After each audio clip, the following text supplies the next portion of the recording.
Hello and welcome to the EMJ podcast with me, your host, Dr. Jonathan Sackier. Today is somewhat different. The M in EMJ stands for medical, our audience, you. You're largely doctors and other healthcare professionals. But today's guest, while an expert, and frankly an expertise I know she would rather not have, is not a doctor or any other type of licensed medical practitioner, but she's an expert on a topic that every single one of us as medics will face, or frankly, just as people: grief, and with the additional trauma of suicide. Zoe Strickland married my childhood friend many years ago, and we've remained close even when in 2007 she and Dave and their 3 sons moved to Queensland in Australia from their native England, and all was fine. We visited each other in Australia, in the UK, and in America, where I was living at the time. Everything was fine, that is, until June the 23rd, 2018, when I received a phone call from Dave. It's a call I'll never forget. He simply stated, "John, there's no easy way to say this, but Elliot took his life last night." Elliot, Dave and Zoe's eldest son, was a sweet, kind and smart 25-year-old lad.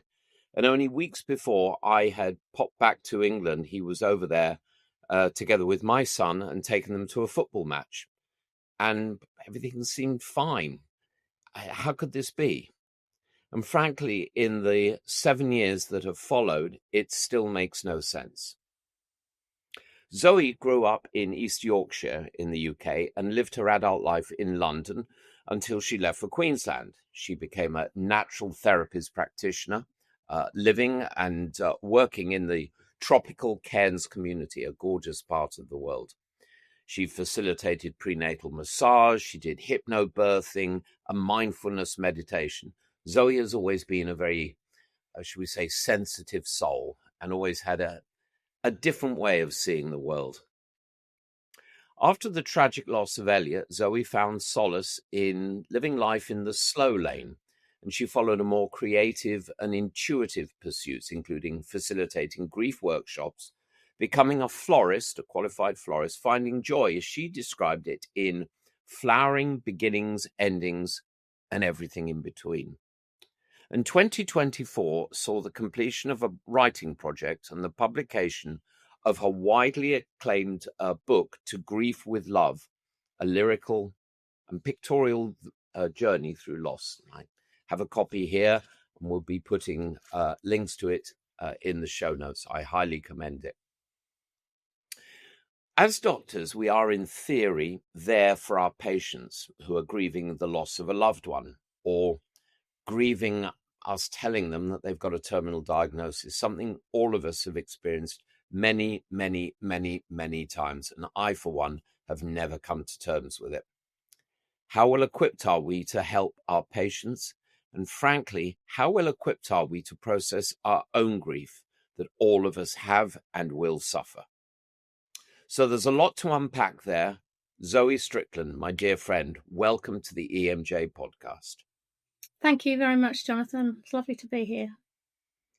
So, Zoe, I guess let's start with the 2 diaries. You told me about keeping 2 diaries and creating Doodle Lady.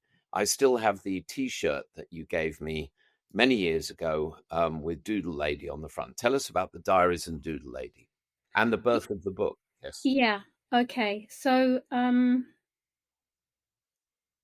on the day Elliot died, in complete shock and bewilderment and many other emotions that you could describe, I started to journal. I started a diary. I kept 2 diaries. One was a place, I guess, where my grief self could roam, so I could carry on being me in some way. So I wrote in there, it wasn't cognitive, and anything that came to mind, you know. Yes, the other diary I wrote to Elliot. I wanted to keep the dark shit out of his diary. Pardon my French. So I wrote to him because I think in traumatic grief and unexpected grief, there's a cessation of life that's sounds obvious, but is very hard to cope with. So in some way, this was my way of a continued relationship with him.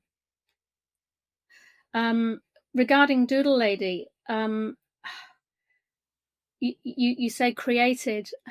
She was an accidental creation in many ways, without being a shrinking violet. I consider myself an accidental artist and author, but I just found it easier to write, to draw my emotion, and this character evolved from the undertow. She wasn't a conscious birthing. She just kind of fell out of the nib of a black Sharpie pen. So there were hastily done sketches with scribbled musings, things that I felt at the time. Some of them sweet, some of them dark, some lyrical, some more poetic. So the book has been formed from my diaries. Now, how did that happen? I started to share my Doodle Lady sketches on social media. We're in a very closely held community in Cairns. That has had a lot to do with helping us put ourselves back together. I started to share them, and look, it seemed that she met other hearts. I think it was, for a stick lady, she managed to be incredibly emotive, and the short, punchy wording attached to her is something that people in grief could cope with. Words are too wordy in the beginning. So that's how my diary started. So there's 76 sketches in all in the book, and the pages alternate. Sketches, my diary entries, narrative I added later to put some context, and other quotes from beautiful texts that actually found me in the moment. So I didn't go back and add them.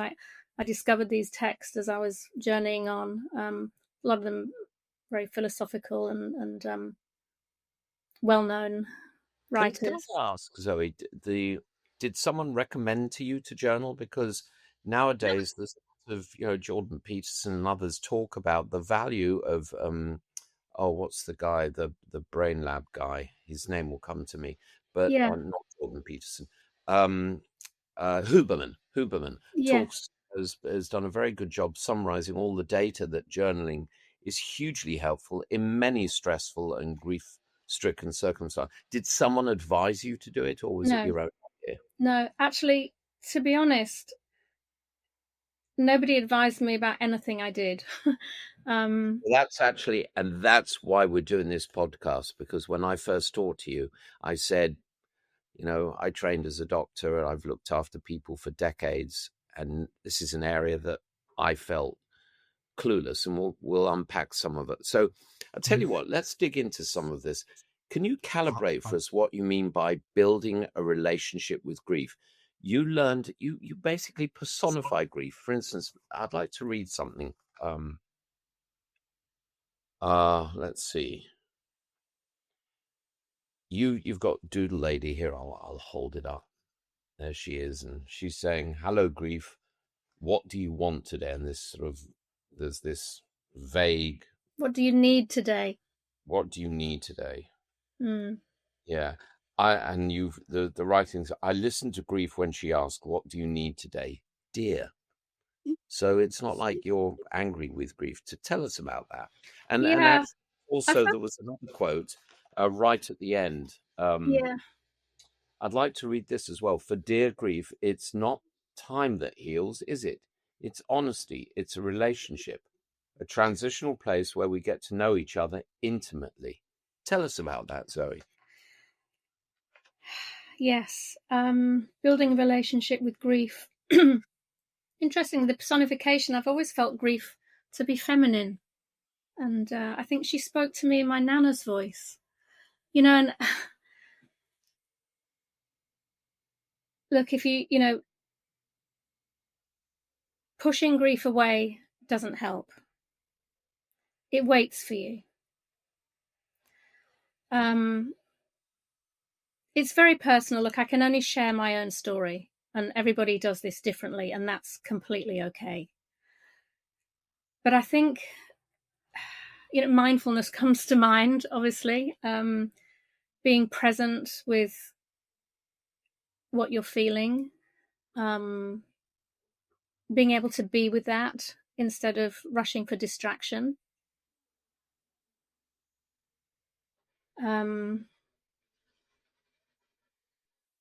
Grief is love. It's the flip side of love. So the fiercer you love, the fiercer you grieve. So you can't just keep it at arm's length. It's difficult to articulate, really. I think that, for me, it was, you mentioned the slow lane, just slowing down. In the slow lane, one can be more intuitive, perhaps.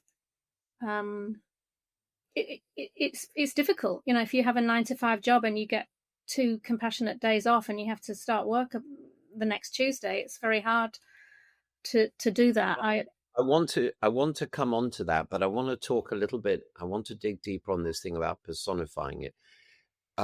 There's this body of thought that in mindfulness, getting rid of that voice in your head that, saying to it, thank you very much for that useless piece of information. It doesn't help me. It's not valuable. It's actually not true. And it doesn't move me forward. So thank you, but no thank you. And there's a lot of writing about giving that voice a name. Maybe the name of someone who you don't particularly care for because of something they've done to you in their life. And you personify it, and it's easier to put it in a box. Is that what you're referring to in personifying grief? That sort of thing? That's interesting, actually, because as you know, I was a mindfulness teacher prior to Elliot dying. That brought its own baggage, actually, because it was like, what the hell did I miss? I'm facilitating mental health classes in some way. Guilt is another form of negative thinking. We'll come to that. But I think it's just it's being able to just not be scared in the dark. I read this lovely thing.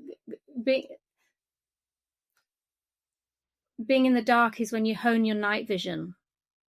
There's learning there.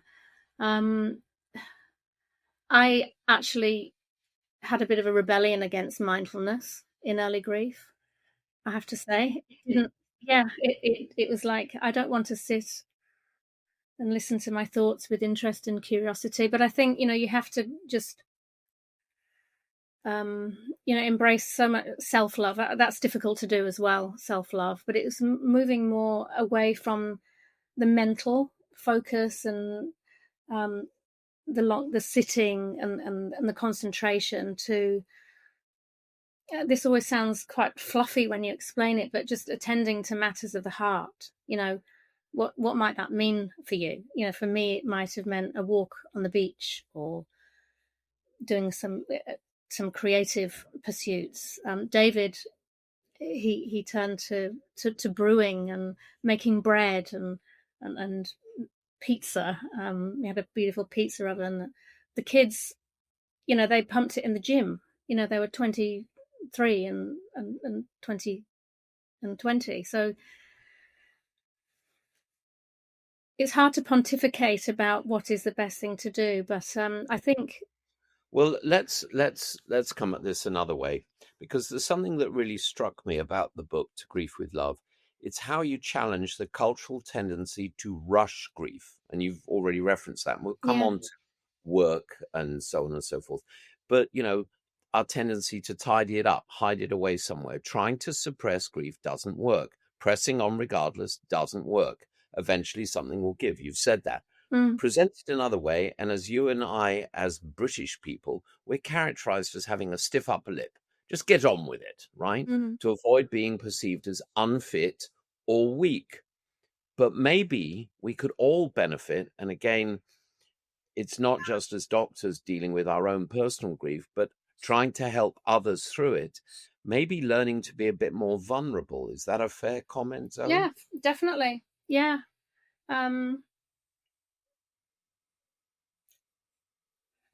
There's such beauty in sharing your grief. One of the things I found with regard to the publication of my book and podcasts and book signings, it's quite astounding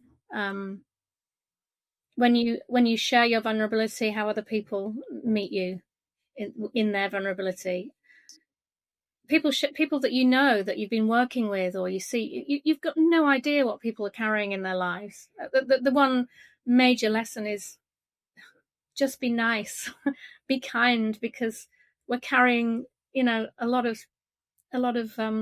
issues. So that kindness, but yeah, I think being vulnerable and how it's a balance between being vulnerable and appearing needy, and that can be complicated in a workplace setting. I Well, was being self-employed. vulnerable, yeah, being vulnerable is where you should tend to. And I know you and I have both talked about my old mate Dove Barron, and he did a wonderful grief video. Within a week, two famous guys died, Robin Williams and Anthony Bourdain. We're going to talk about suicide a little later, but they both took their own lives. And Dove's position was, everyone thinks, how could they do that? They had everything. And grotesquely simplifying very complex situations about people who are carrying their own burdens. And I'd like to come on to discussing the stages of grief. Elizabeth Kubler-Ross characterized the 5 stages of grief that we all learnt about at medical school. And it was originally, you taught me this in relation to her work for those dying in hospice. But with her permission, or her approval, they became adopted for broader use. And that was denial, anger, bargaining, depression, and finally acceptance. And anger, guilt, that these stages aren't linear, and I know it's now been expanded to 7 stages, but you come at it differently. And I want to read something from your book. Much has been written on the different stages of grief. I deliberately avoided reading about them, opting for my own authentic experiences. But if I was asked to share, my list would include the following: coping, opening, learning, growing, finding meaning, divinity. And you said, sometimes like the weather, these all occur in one day, certainly British weather, and possibly divinity starting and finishing the list. Can you explain what you mean by these stages, Zoe? Yeah. So, okay, coping. I think the first sketch in the book is Doodle Lady hanging on by her fingernails. And it's a terrible thing. Something terrible has happened. It's a wound to the mind, the brain, the heart, your soul, your psyche. So coping is literally putting one foot in front of the other, taking it slow, not looking too far in the future.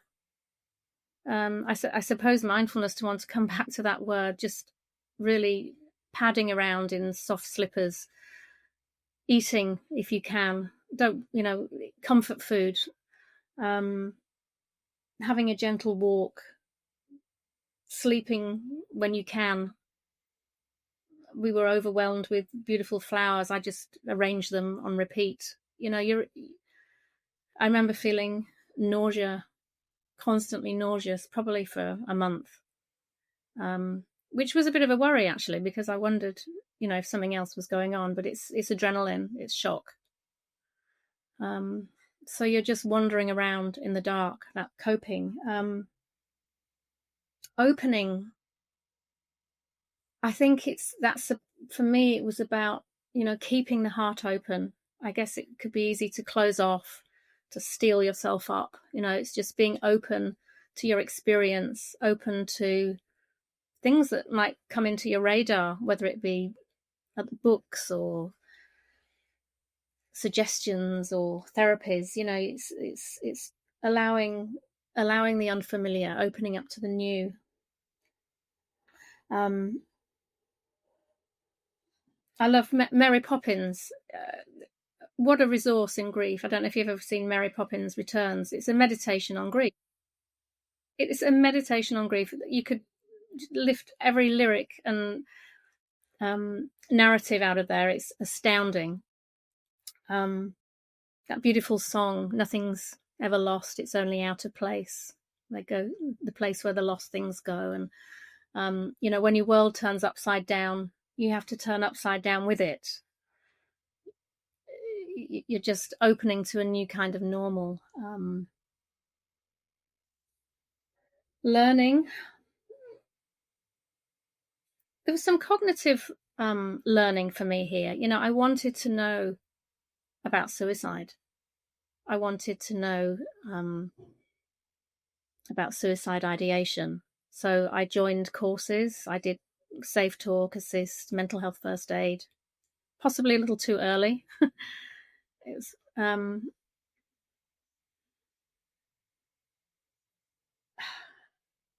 learning also what I need to cope and what I don't need.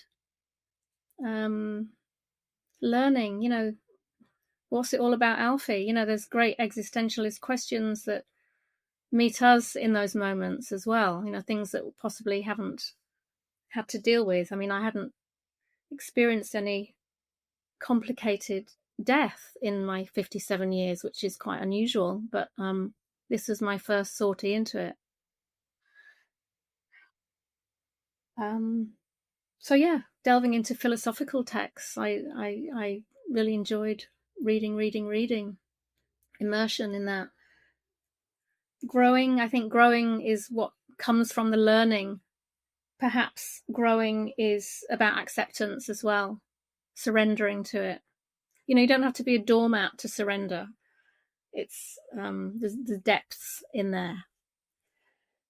Zoe, sorry for interrupting your flow, but specifically for finding meaning, you talk in the book about repurposing grief, maybe by supporting others. In your case, publishing the book, helping a charity, and we'll address that a little bit later. Can you maybe just briefly give us some examples of other things that people do that you've come across that you believe to be helpful in repurposing grief? There's a woman, I don't know if you've heard of her, called Rosie Batty. No. She's an English woman, lived in Australia, and her son was brutally murdered by her partner. She was the victim of domestic violence for a long period of time, and it wasn't really taken seriously. And this happened at a cricket practice. He was 12. Rosie Batty went on to talk about domestic violence and be a domestic violence expert. She went on the circuit talking, hosting charity events. She wrote a book. She's written 2 books, actually. So that's an example of somebody else turning towards their drama in the support of others. So for me, it's interesting you say that. I've just had to answer some questions for the publisher about writer's block, what gets you through that, and it was very easy to answer because what got me through writer's block was the sense of that this might support another. If this can have a soft landing in another person's hands, I'll get over myself and get on with it. In fact, I've said we'll put this in the show notes. That's the commercial plug right there. But there are a few books that I have in my literary lexicon that when anyone gets a dog, I buy them a copy of Inside of a Dog, which I love and I've referenced before. And I have a number of books. This book is now in that list for the inevitability that people I know will suffer grief. And we will come on to other aspects of grief, because grief can be the end of a relationship. One can grieve the end of a Sure. relationship.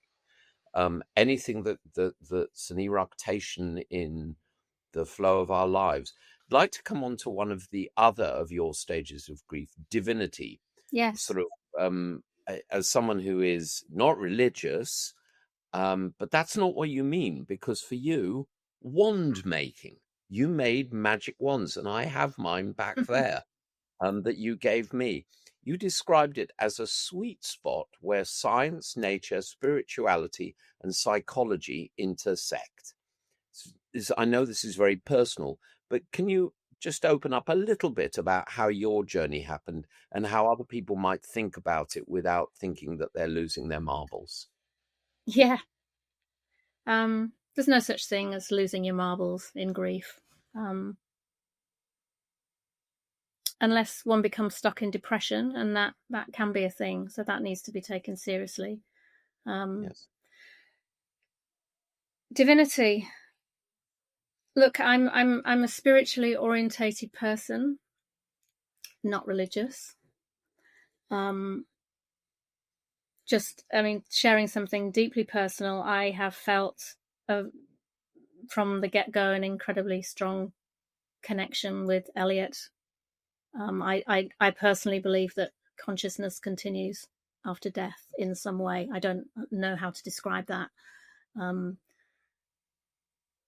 I think, for some people, if they follow a religion, I've always been quite anti-religion, actually, but I can really see how that structure and that framework and that sense of community can support you when you're staggering around in the dark. There's structure, there's ritual, there's an event, and that's helpful. When we were planning Elliot's funeral, and I didn't know what I wanted. I just knew, no, I don't want that, and it suggested, so it was by process of elimination. I think grief can be a very dark place if there's no sense of spirit, however that speaks to the individual. So yeah, divinity's a spiritual context is a container, if you like, in which the coping and the opening and the learning and the growing and the fight, it all sits in this container. And I think we are all spiritual beings in some way. I mean, we all like to look up at the stars in wonder. We like to, be absorbed in a beautiful sunset on the horizon. I think it's innate in humans. So when my mum died, Zoe, my niece, who was at the time living in Singapore, was struggling to work out how to get back to England for the funeral. And we had a conversation, and I said, instead of traveling all those thousands of miles, why don't you just go to a garden? That was Nana's, my mum's favorite place, and just spend the 20 minutes for the funeral in a garden and imagine sitting with Rona was her name. Just imagine sitting there and chatting with her and how she was in her happy place when surrounded by trees and flowers. So I think, again, the purpose of this is what I love about your stages of grief, the original ones, with no disrespect to Ms. Kubler-Ross. They're, oh, great, so here are the stages. But what do I do with that? What do I do with that? Yeah, I feel bloody angry. But what do I do with that? What I love about yours is allow they're it. You allow it. yeah. You allow that to move through you. If you hold it in, it goes somewhere. It goes underground. It ruins your health. And It affects your health. And in course. fact, you make the point, which was an epiphany for me. Grief is not a cognitive process, and it requires a different perspective. Talk us. Can you address that? I've got the book open at this page here. Yeah. The Grief Room Door, and in fact, it's the front cover of the book. Yeah, and there's a beautiful story that met me here. So the Grief Room Door, that arose out of therapy, which we'll talk about later. But yeah, I likened grief to a room behind a door which I just daren't look behind. It was a hollow, bottomless place. I was beyond words, beyond tears, beyond possible. And in therapy, I found a wonderful psychotherapist, and she encouraged me to just get the door open a bit, just let's get a bit of air in here, and and would I like to take a wise wizard in with me? And in my mind, Gandalf the Grey was standing beside me, and we went into the room behind the door gently together. I don't quite know how to articulate what happens there, but I couldn't fix the grief in my head. I couldn't work out why Elliot took his life. I was just going around. Yes, of course, you do run through things. You look back and you wonder if there've been any invitations. Of course, you go there. You scroll through messages, but you can't fix it. You just go round and round in circles. It's happened, and so yeah, and this beautiful story of Psyche in Greek mythology. She was the goddess of the soul, and she was born. She was mortal, but had immortality and unrivaled beauty. But she was desperately sad because she was unloved, and her story is about the soul redeeming itself through love. And I love that story. That happened very early on.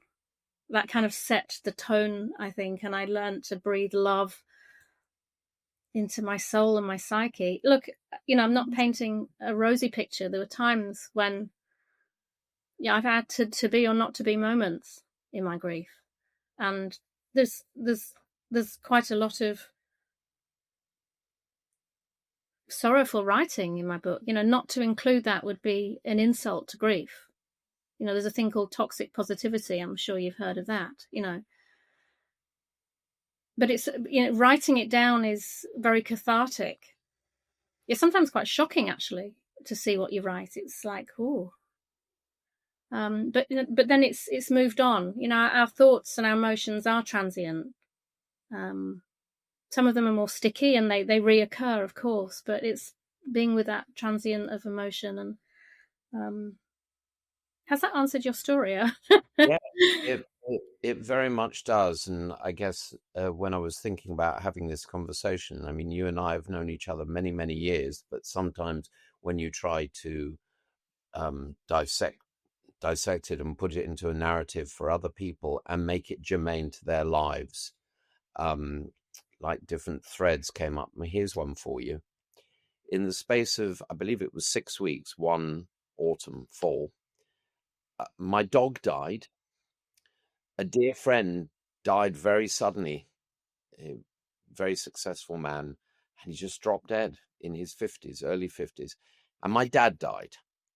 And I tried to tough it out, and I continued to work as a doctor through it until I couldn't, and I just fell apart. Why doesn't society realize that people need space, not 2 days off, a reduction of stress, maybe some time away from work, maybe a more structured approach to rehabilitation? What are your thoughts? And just give us some. We could talk for 5 hours. I know. Just a few high level perspective. Yes, I think one needs paid leave. I mean, there's the option of unpaid leave, but you might not be able to manage unpaid leave if you need to meet your rent and your mortgage and you've got other children. So perhaps there could be something built in like maternity or paternity leave.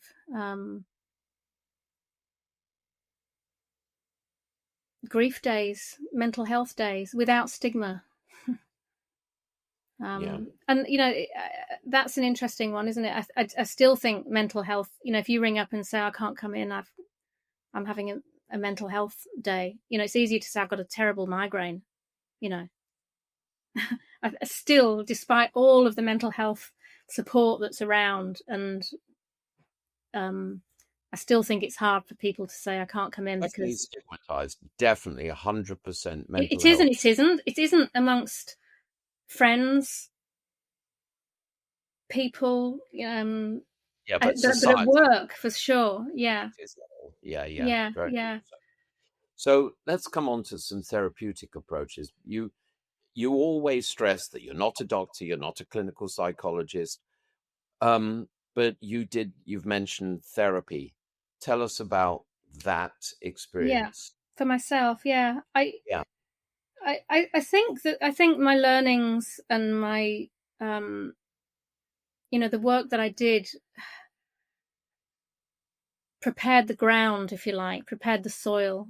I do feel that that has had an influence on me, my training, and um, although nothing can prepare you for prepare for what happened, I went straight into therapy, and the only bad therapy is not having therapy. I think it's really important. I think women tend to go into therapy more than men, and it's you need to find the right person and the right modality. And if the right one doesn't happen first off, find another. And then that opens the whole story of how accessible is it? Do you have to go to your GP and then you have to go and see somebody else and have a mental health plan in Australia anyway? And in your mental health plan, you have a questionnaire. Did I want to kill myself today? And you're looking at this and you booked the appointment a week ago when you were feeling terrible, and today you're not having such a bad day because sun's shining and you feel okay. It's really tricky. So I kind of dove in privately. Psychotherapy comes at things a little bit differently. It's that overused word holistic, but it does it helps you find your own way by using by sharing ideas, moving away from the cognitive, the cognitive behavioral therapy, which is yeah, all very valid, of course, and that might come in later. If you're stuck in repetitive thinking patterns, fine. But I think that approach is not helpful at the beginning. yeah. So psychotherapy, and I had several sessions of EMDR, which Mhm. you may or may not be familiar with. Um, We've actually discussed that on a prior podcast a have couple you? of years Yeah, ago. yeah, yeah. Well, Yeah. help me. Yeah, So again, for those listening, if you don't have experience of this kind of world, please don't be dismissive of it. It helps. I for want to come sure. on to, Yeah. I referenced right at the beginning the day this happened, June 23rd. And when you and I were talking a couple of weeks ago, I told you about another date in my diary when a friend of mine died. I'm as a pilot, I've lost a couple of friends in aviation accidents. And on one occasion, I kind of forgot that was the day, and I went to go flying, and I suddenly thought there's something terribly wrong, and my head wasn't straight, and it was Mm, like, oh crap, it's the anniversary. I yeah. know that June 23rd and leading up to it is a tough day for you and the family. There are certain days in the calendar that are tough for everyone, but do you think society pays the respect it deserves? Anniversaries of tragic Well, events? I guess people don't know unless they know it's an anniversary. And I was thinking that the other day. I was thinking on Elliot's anniversary. I went, how many millions of people like me today walking around the village where and more local are going through a grief anniversary. Of course, look, there's no hierarchy in grief, except there probably is. So there's traumatic grief, and I was going to say normal grief. I mean, what's normal grief? But the loss of a parent is heartbreaking, but it's kind of a rite of passage to it. Well, Losing a child, it felt to me like a kind of a schism in. It was like a rupture of how things should be spiritually as well as actually. But yes, you're right with your experience. The body doesn't lie. It kind of it knows. I liken it to, like, whales know when to migrate, and birds know when to migrate as well. There's a feeling, isn't there? Something's just a bit off kilter. Over time, that it does become softer. I mean, this year was 7 years since Elliot died, and that sounds a long time, doesn't it? Time collapses in grief. It kind of stretches and shrinks. It's different. Yeah. But that's when the EMDR, I think it helps uncouple the traumatic emotion from the memory at some level, so it makes it easier to manage. But very much so. Yeah. So you've talked about traumatic loss, and death by suicide is about as traumatic as it gets. We've got to address it. It's a major public health issue. Yeah. In America, where a lot of our listeners are from, over 49,000 deaths per year. In the UK, nearly 1 every hour. It's the leading cause of death among people under 35 and for men under 50. And everyone's perception, mine was too, that it was an issue with mental illness. And like you, obviously, I didn't spend as much time with Elliot, but that day that I took him and my son to the football, and I was looking back at the pictures and thinking, I'm a doctor. What did I miss? But it isn't. It's an inaccurate perception, isn't it? It is, and that was no answer, right? Yeah, that was a revelation to me as well. Look, I don't know if that makes it easier to bear or worse, to be honest. But yes, our personal story, I am convinced that Elliot had no underlying mental health illness.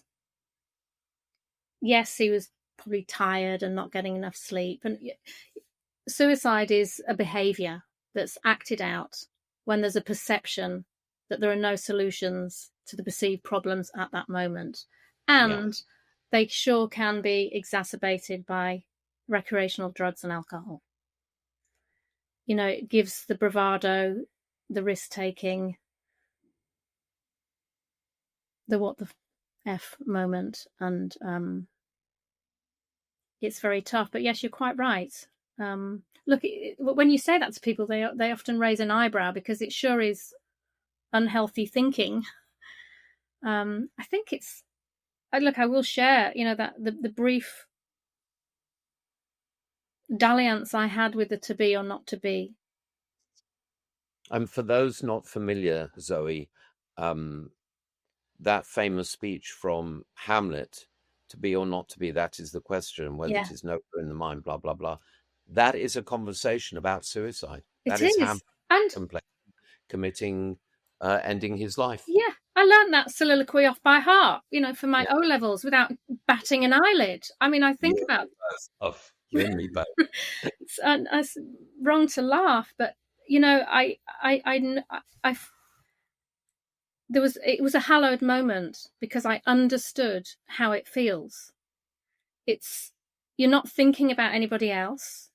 You're just in a tunnel of despair. And it's almost trancey, heady kind of feeling. And there's one door. Now, the thing is, if you don't share how you feel, as soon as you share how you feel, it bursts that bubble. But it was a hello moment for me because I understood how Elliot felt or how other people felt.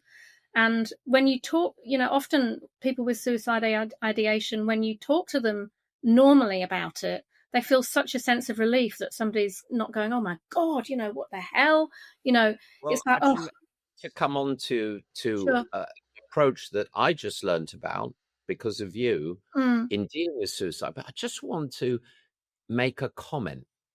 If there was a health issue that was killing people at the rate that suicide is killing people, and for which we as a society and as a profession dedicate so little time, I'm thinking breast cancer. I'm thinking prostate cancer. I'm thinking heart disease. There would be an uproar. COVID. Suicide is taking tens of thousands of lives, and it's like, oh, well, it's mental health. But it isn't. I don't know. I don't understand it. And it's the same in Australia. I think 7 suicide deaths a day. And the fallout, you imagine, 100 people in a close proximity are negative, their own mental health is negatively affected by that grief. I mean, the exponential growth is phenomenal. Well, let's come on to a positive, because each year on the anniversary of Elliot's passing, the OLLIE Foundation, One Life Lost is Enough, deliver a lecture in Elliot's honour. And the one this year was just a few weeks ago, was a fascinating talk on the value of using a technique I'd never heard of, TOC, the theory of constraints, as an approach to help people avoid suicide. I want you to summarize briefly what was said, and we will put a link, because the talk is now available on the internet for free.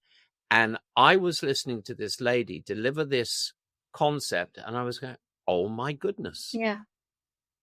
Yeah. So it is so TOC is, you rightly say, theory of constraints. It's a business tool started by Ellie Goldratt.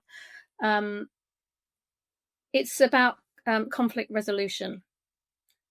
So without going into TOC, because I don't know much about TOC, Debbie, as a bit of a backstory here, Debbie Roberts, who is CEO of the OLLIE Foundation, is a dear friend of my husband David's, childhood friend, and she introduced me to David. We got married, so we lost contact when we emigrated, and unbeknownst to us, she was CEO of this suicide awareness prevention charity in St Albans, which is near where we lived. So I mean, you couldn't make that up, could you? Anyway, the day after Elliot died, a mum brought her teenage daughter. She rang Debbie and said, could you see her? Now, Debbie doesn't work in clinical practice, and she doesn't usually have face-to-face meetings. She was bereft and incensed at Elliot's passing, and she thought to herself, not on my watch. And she met the mum and the daughter, and she facilitated this process, which, without wanting to simplify mental health crisis, because if it was that easy, happy days, but she took the girl through this process, which could be done with a pen and an A4 piece of paper in its most simplistic version, which scaffolds a conversation when somebody's in suicide ideation. And it uses concepts like, okay, looking, I want to die, I don't want to die. What needs does dying fulfill, and what needs does not dying fulfill? And you put the conflict in the cloud, and then you get the person to you kind of unpack what needs to be met. And blah.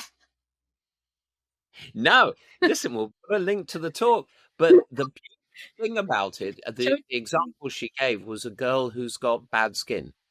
And so just coming back to that, so you set your needs. The interesting thing is as well, I kind of digress, but